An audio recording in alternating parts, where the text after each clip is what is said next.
এবারে Asia cup নিতে আমাদের কেউ থামাইতে পারবে না।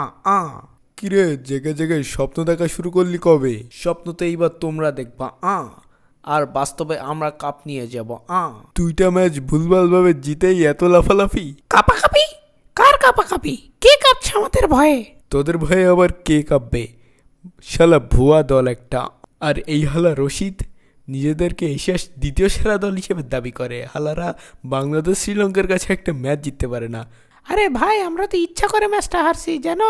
পরফুরোটে বাংলাদেশ শ্রীলঙ্কা কে আপনারা হারাতে পারেন? চুপ থাক বেয়াদব, জিততে পারিস না আবার বেশি কথা বলিস। দ্বিতীয় সেরা দলকে প্যাকেট করে কাবুল পাঠিয়ে দিয়েছি, আর প্রথম সেরা দলকেও দিল্লি পাঠিয়ে দেব।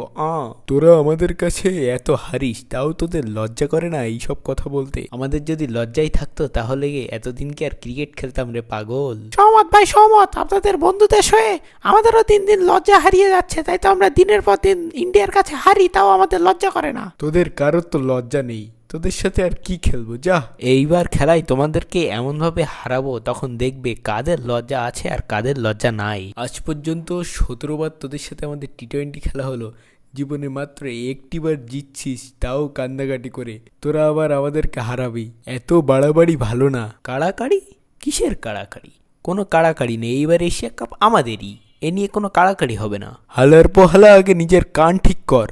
কাড়াকাড়ি বলি নাই, বাড়াবাড়ি বলছি। কাড়াকাড়ি বাড়াবাড়ি যাই হোক না কেন, এবার কিছুই হবে না। এশিয়া কাপ এবার আমাদেরই, আমরা এশিয়ার বর্তমান চ্যাম্পিয়ন। শ্রীলঙ্কাকে হারালেই এশিয়ার চ্যাম্পিয়ন হওয়া যায় না রে পাগল। আমরা আছি কি করতে? আসো মাঠে, দেখি তোমাদেরটা কত বড় হয়েছে। আমাদেরটা অনেক বড় হয়েছে, শুধু তোমাদেরটা একটু ছোট হইলেই হবে, কারণ তোমরা তো 11 জনের জায়গায় 13 জন নিয়ে খেলো। হ্যাঁ ভাই, ঠিক ঠিক। ওরা হালারা নিজেরা তো খেলতে পারে না, আম্পায়ারদের নিয়ে খেলে, তাই এখন বেশি ভাব নেই। সাহস থাকলে নিজেরা 11 জন টিমের প্লেয়ার নিয়ে খেলো, খেলে জিতে দেখাও, দেখি কেমন সাহস। ঠিক আছে, আসিস মাঠে। তোদেরটা বেশি বড় হয়েছে না, তোদেরটা কেটে হাতে ধরিয়ে বাসায় পাঠিয়ে দেব। যা শালা।